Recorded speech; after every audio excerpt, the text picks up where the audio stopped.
Some very shocking footages coming from Tanzania. I want us to have a look at one of those footages. But before we do that, let's remind ourselves of what opposition leader Tundu Lissu said some times back before he was arrested. Listen to this. Watu wanaogopa huwa wananyanyaswa. Mnaniambia, mnanielewa? Ukiogopa mabomu, kalala nyumbani kwako, usubiri kuchunwa ngozi na CCM. Tuache visingizio. Tuache nini? Hii tutakamatwa, tutafanya nini? Ndio. Kama hutaki kukamatwa, acha kulalamika. Acha kulalamika ukinyang'anywa ardhi, acha kulalamika ukibanwa ziwani, usilalamike kabisa kwa sababu unaogopa kukamatwa. Mnanielewa? Tuache visingizio. Au kama ulikuwa unafikiria udiwani Novemba, sahau.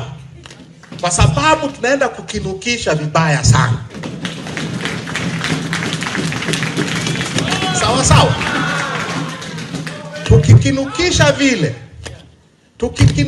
vile tutaumia, ni kweli. Ni kweli. Lakini mimi na imani tutashinda. Unajua kwa nini? Unajua kwa nini? Tukikinukisha seriously watafanya nini? Watatuua. Wanaweza? Watatuua.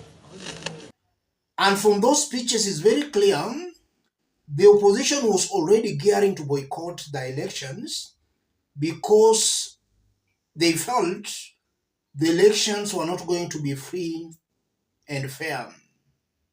They were already rigged.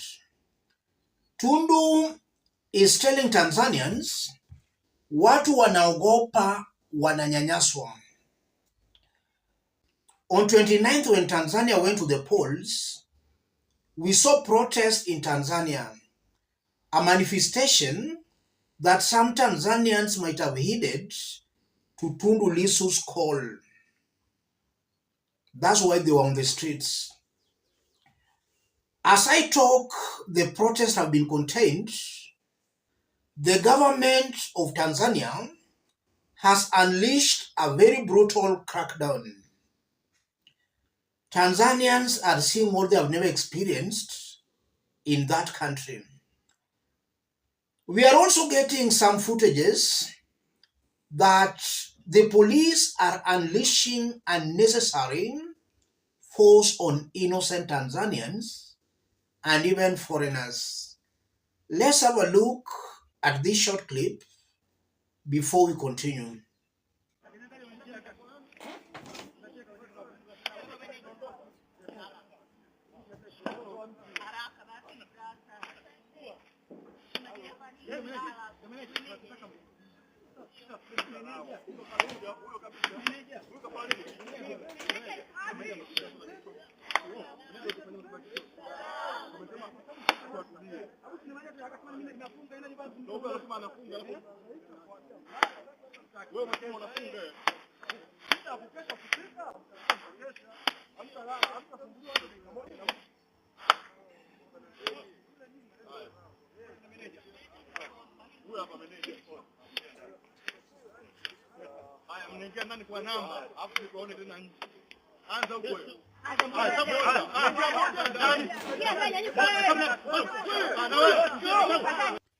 That's a recent video that was captured about 2-3 days ago. And by that time, protests had died out in Tanzania.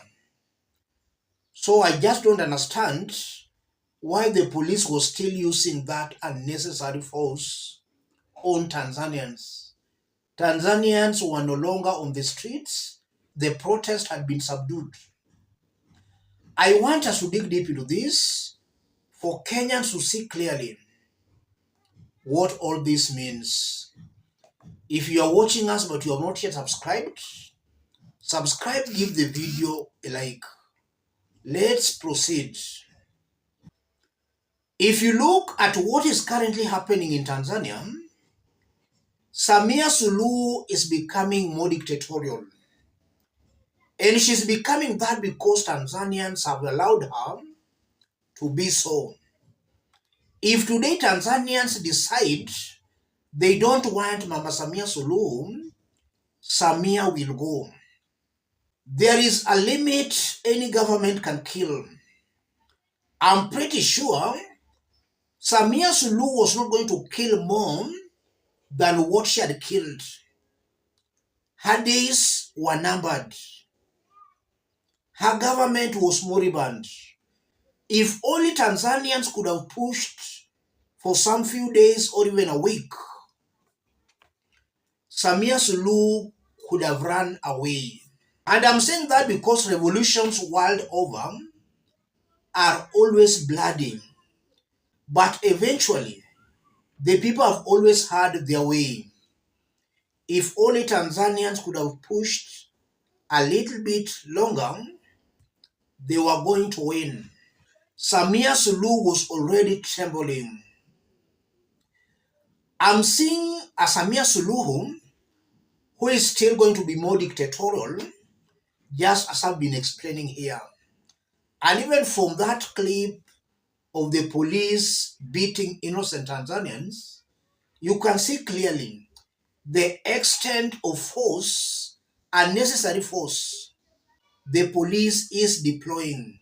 That's all meant to intimidate, to silence, and to scare Tanzanians from being critical of SAMIA SULUHU's government.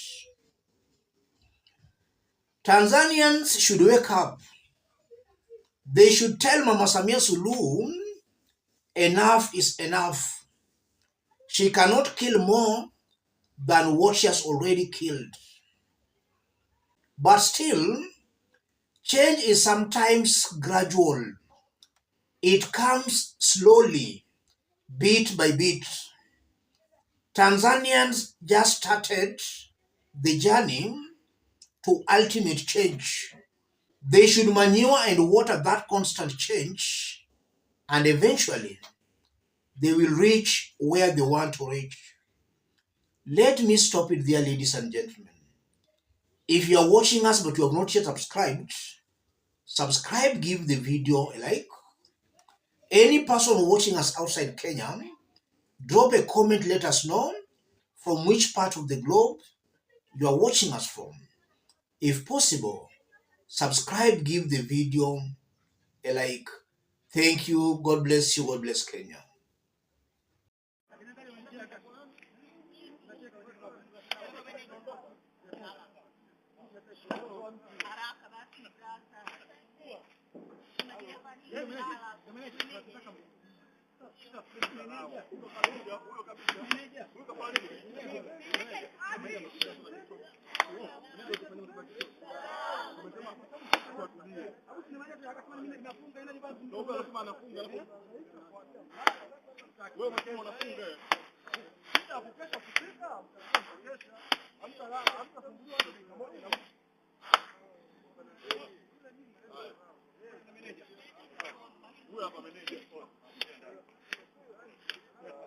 Mnaingia ndani kwa namba, afu nikuone tena nje.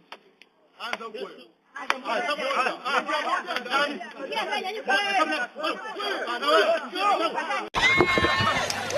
Watu wanaoogopa huwa wananyanyaswa. Mnaniambia, mnanielewa? Ukiogopa mabomu, kalala nyumbani kwako, usubiri kuchunwa ngozi na CCM. Tuache visingizio. Tuache nini? Hii tutakamatwa, tutafanya nini? Ndio. Kama hutaki kukamatwa, acha kulalamika. Acha kulalamika ukinyang'anywa ardhi, acha kulalamika ukibanwa ziwani, usilalamike kabisa kwa sababu unaogopa kukamatwa. Mnanielewa? Tuache visingizio.